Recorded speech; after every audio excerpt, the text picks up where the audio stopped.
Hello Scorpio, Sun, Moon, Rising, and Venus signs. Kamusta kayo? Sana po ay nasa mabuti kayong kalagayan.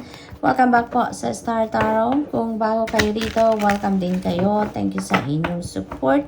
I truly appreciate it. God bless you all. Tingnan natin ang mga messages ni Scorpio for the week.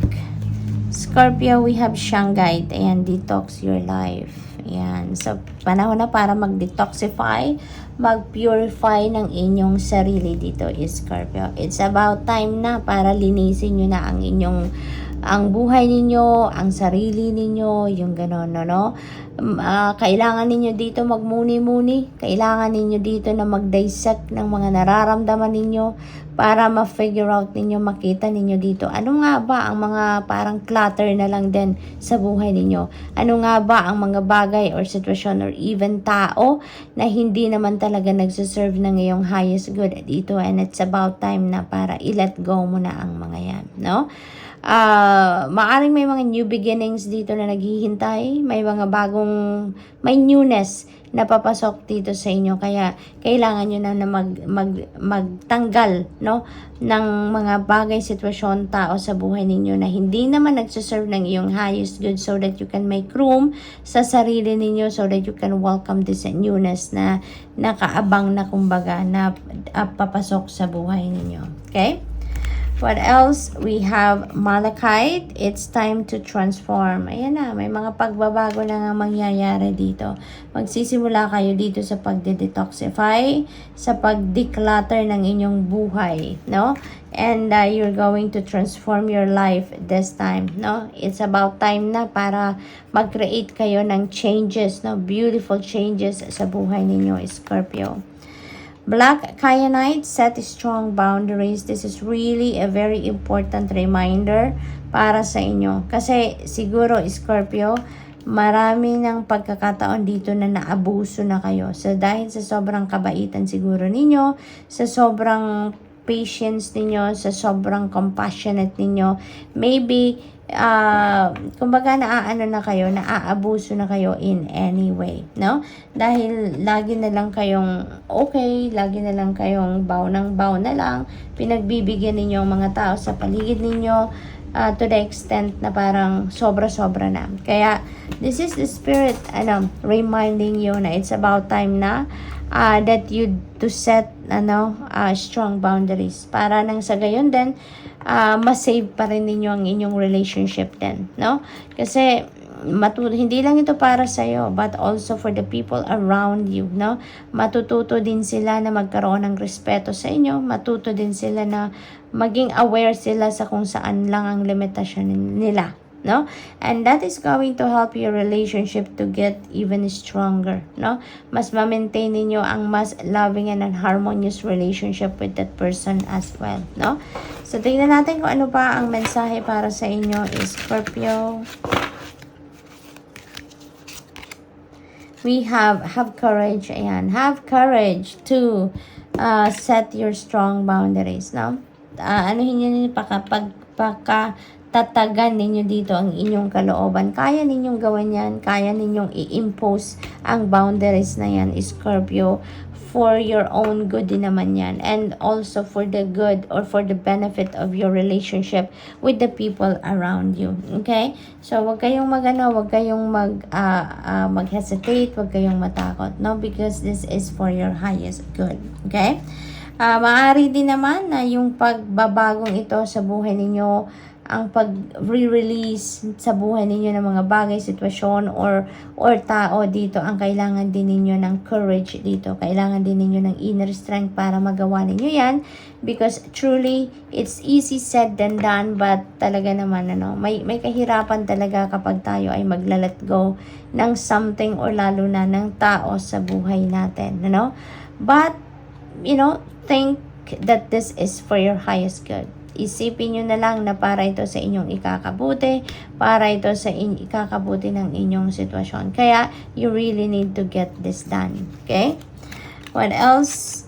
We have practice tenderness. Ayan. So, ang iba din sa inyo dito talaga, maaaring you are becoming too hard on yourself din naman. Kaya kailangan ninyo dito na mag-practice ng tenderness para naman sa sarili ninyo, no? Give this to yourself. Ibalato nyo na to sa sarili ninyo, no?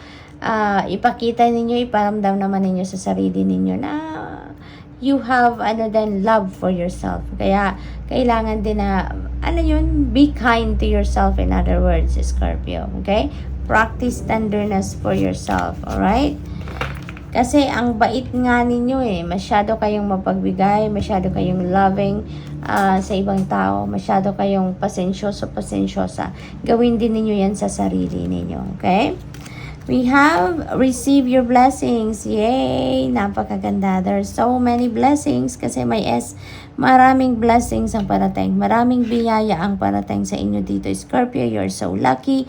Maraming opportunity ito na parating sa inyo, no? Na maaring itong mga kasagutan sa inyong mga dasal or maaring ito talaga ay regalo sa inyo ng Divine Universe, no? Kaya iniimbitahan kayo dito to open yourself, open your hands, no? Para sa pag-receive ng mga biyayang ito. Okay? So, tingnan natin kung ano pa ang ganap for Scorpio.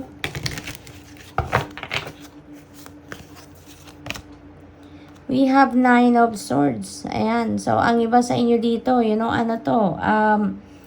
anxiety, stress, overthinking, overanalyzing, maaaring ganun ang nangyayari dito sa iba sa inyo, Scorpio, no? Maaaring related yan dito sa transformation na mangyayari sa buhay ninyo.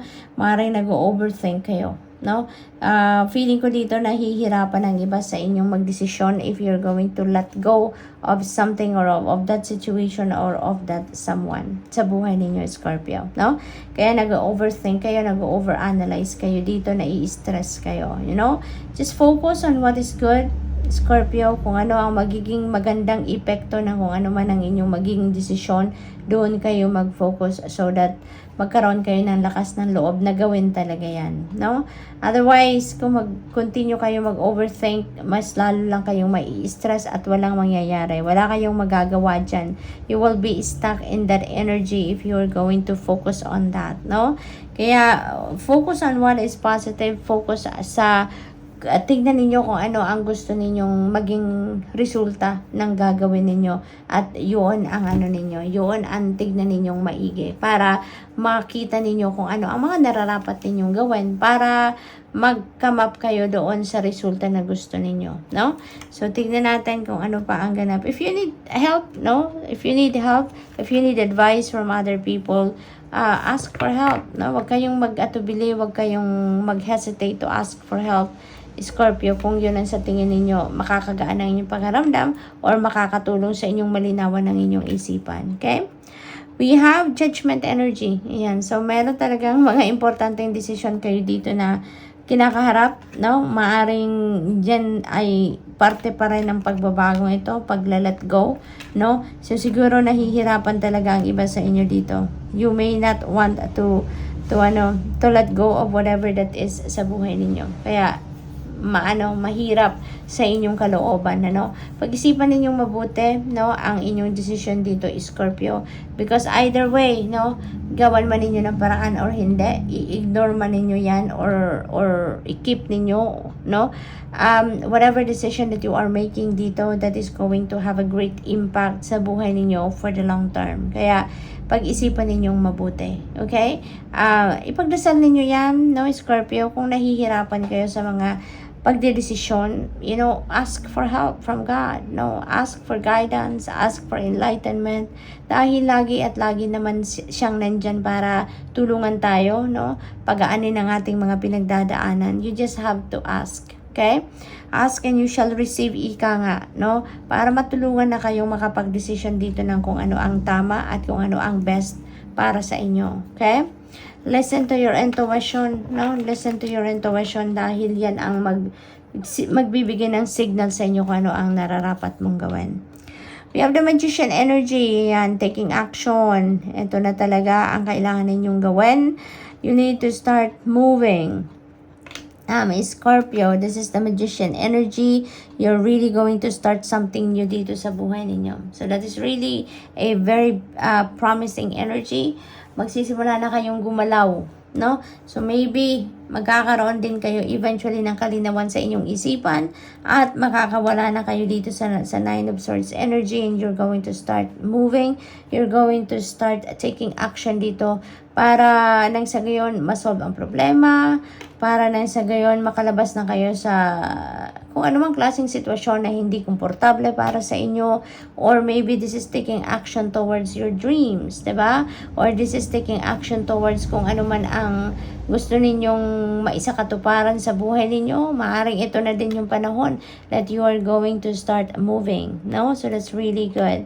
So good luck, Scorpio. That's all I have for you for the week. Thank you for watching. Love and light. Namaste.